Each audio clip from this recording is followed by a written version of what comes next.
देवी प्रपन्नार्तिहरे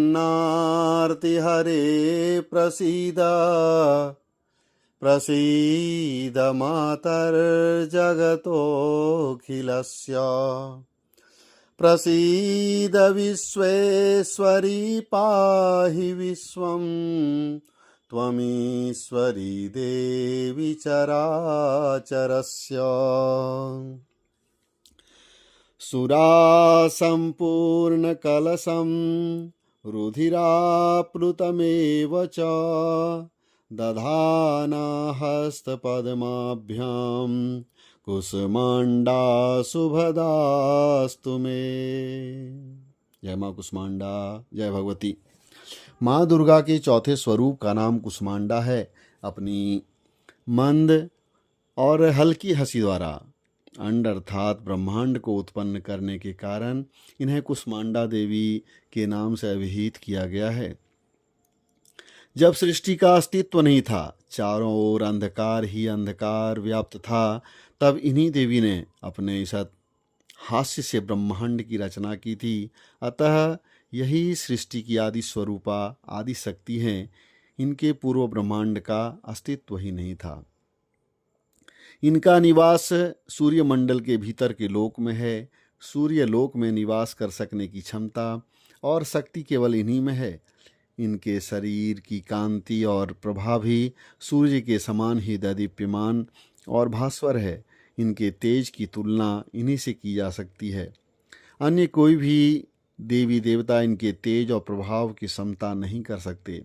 इन्हीं के तेज और प्रकाश से दसों दिशाएं प्रकाशित हो रही हैं। ब्रह्मांड की सभी वस्तुओं और प्राणियों में अवस्थित तेज इन्हीं की छाया है। इनकी 8 भुजाएं हैं, अतः ये अष्टभुजा देवी के नाम से विख्यात हैं। इनके 7 हाथों में क्रमशः कमंडलू, धनुष, बाण, कमल पुष्प, अमृतपूर्ण कलश, चक्र तथा गदा हैं।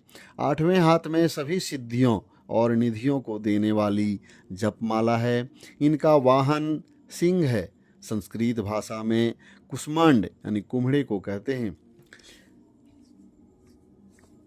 बलियों में कुम्हड़े की बलि इन्हें सर्वाधिक प्रिय है। इस कारण से भी ये कुसुमाण्डा कही जाती हैं।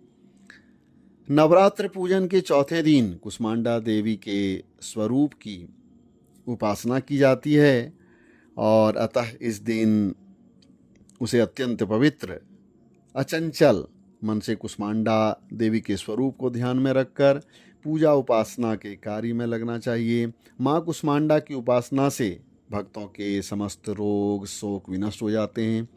इनकी भक्ति से आयु, यश, बल और आरोग्य की वृद्धि होती है। माँ कुसुमाण्डा अत्यल्प सेवा और भक्ति से भी प्रसन्न होने वाली हैं। यदि मनुष्य सच्चे हृदय से इनका शरणागत बन जाए तो फिर उसे अत्यंत सुगमता से परम पद की प्राप्ति हो सकती है।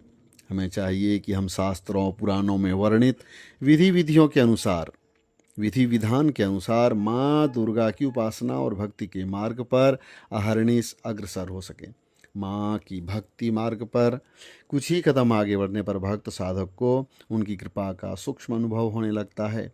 यह दुख स्वरूप संसार उसके लिए अत्यंत सुखद और सुगम बन जाता है।